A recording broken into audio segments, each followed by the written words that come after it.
Success for me is in the stories of when kids see themselves as scientists.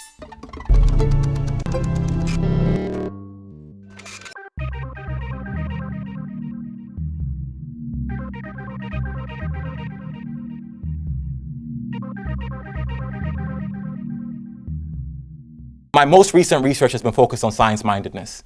And this science-mindedness idea is just looking at the skills, traits, dispositions, attributes of the most prolific scientists of our time. What made Einstein, Einstein? What made Kekule, Kekule? What made Niels Bohr, Niels Bohr? We realize that they're inquisitive, that they have keen observation skills, that they're anti-establishment, they're anti-authoritarian, that they're deeply reflective, that they draw seemingly disparate ideas together through metaphor and analogy. The work was then to find where else do we find a population that exhibits these same characteristics? And I find them within hip hop.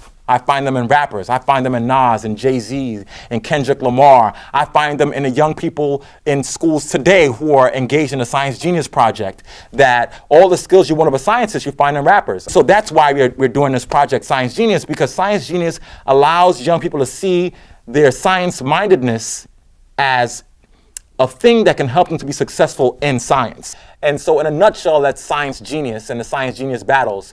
Genius is generating, IUS, interest in urban science, and battles is the rap battle, but it also stands for bringing attention to transforming, teaching, learning, and engagement in science.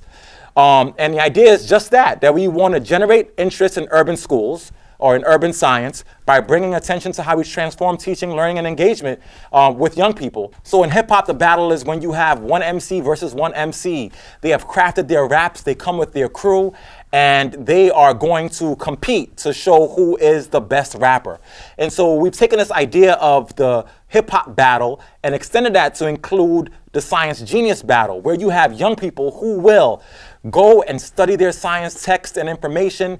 In their schools, they will be able to learn science through rhyme, and they will craft raps that are immersed in science. These are young people who are listening to hip hop, writing hip hop, living and breathing hip hop already, and we're just merging science into that. If you've noticed, I've said we and we and we because it's a partnership with GZA from the Wu-Tang Clan. GZA's story is the story of so many young people. He was pushed out of school because it didn't capture his imagination, didn't capture his interest.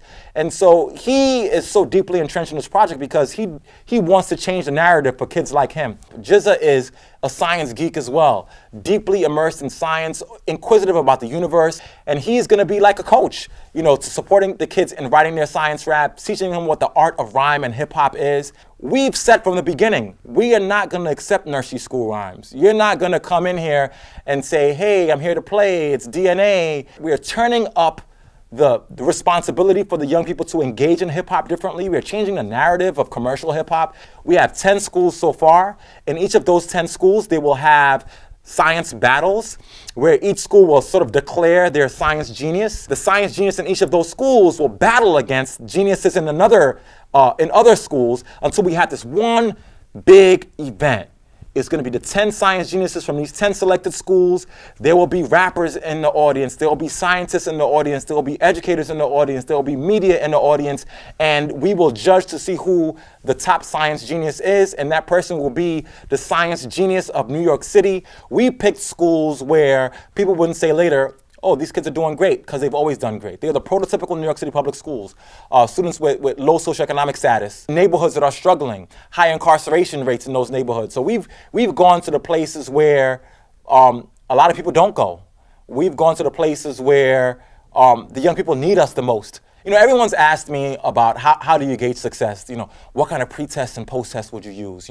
What kind of comparative groups will you use? And, I will follow the protocol of existing research to measure, how kids engage in classrooms, if they have increased test scores or not. The real story is when a kid's gonna say to me, man, I was writing this rap and I couldn't get any information, so I was up all night researching. The real story is when a kid says, you know what, I was reading the New York Times, Science Times on Tuesday, and I was intrigued about this article. Success for me is in the stories of when kids see themselves as scientists. Conventional methods for measuring success will be used, but to me, real research is in the rich and thick descriptions of what works, what doesn't work, how it works, and how kids experience this approach differently. I'm Christopher Emdin. You need to subscribe to Thinker like yesterday.